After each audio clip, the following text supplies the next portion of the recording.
She has made such a huge difference for the rights of women here in the state of Maryland and really throughout the country. A lot of other states look to what Maryland is doing and try to honestly model a lot of the work that we do, especially when it comes to women's rights, gender equality, reproductive justice for, I would say, over a decade now. I mean, she's amazing.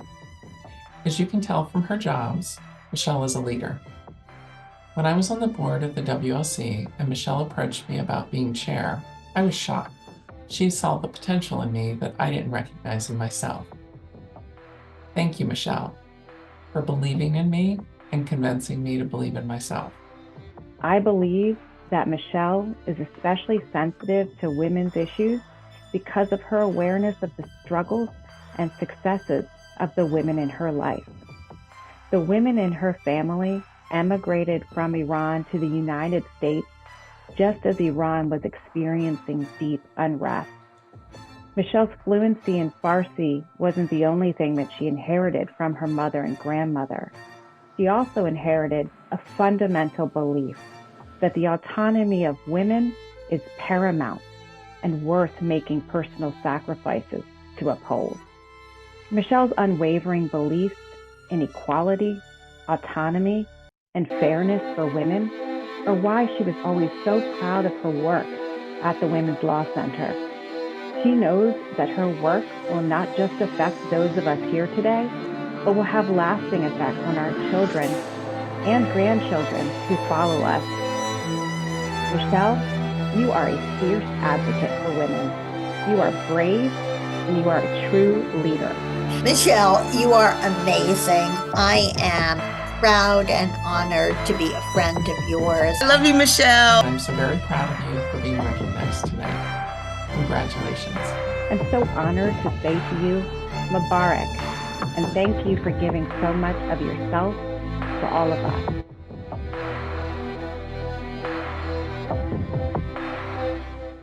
For her entire career, Margaret has used her voice and the power of her law degree to be a champion for women and others who have been harmed by sexual harassment, intimate partner abuse, and other injustices. She has named with care and astute accuracy the experiences of individuals who menstruate and has sought to correct, in a range of contexts, the surveillance, oppression, and harms that befall those individuals. Her groundbreaking vision in the area of menstrual justice is leading to critical changes in policy, practice, and law with far-ranging impact that I have no doubt will benefit even my own two daughters. The Bronfein Family Law Clinic, which Margaret directs, it helps students learn family law and actually practice family law. I've seen firsthand how she is teaching the next generation of feminist lawyers in zealous and creative advocacy. She's worked with students to achieve significant social justice reform, such as a Maryland law guaranteeing incarcerated women access to menstrual products. Margaret is also so worthy of this award for her deep, unwavering commitment to prioritizing and preserving the dignity and autonomy of the clients both she and her clinical students represent. I think autonomy is the word that resonates because it's sort of in everything that Margaret does, in her approach to lawyering, her approach to service, and she's really teaching generations of future lawyers the right way to lawyer. Margaret pushes the status quo, demanding that the legal system and practices do better to serve those who intersect with it. Indeed, she considers not just how to improve those systems as they exist, but how to transform them into something better altogether. Margaret doesn't just talk the talk, she walks the walk. Congratulations, Margaret, and keep up the amazing work. Congratulations, Margaret Johnson. I'm so proud of the work that you have done here at the University of Baltimore, and I am not surprised that you are being recognized for your fine work and your advocacy and all that you have done to advance the rights of women and the rights of all Americans. I just want to say congratulations, Margaret. This award is so well deserved. You are amazing at everything you do, including being a great mom and a great wife. And as our students would say, your #goals.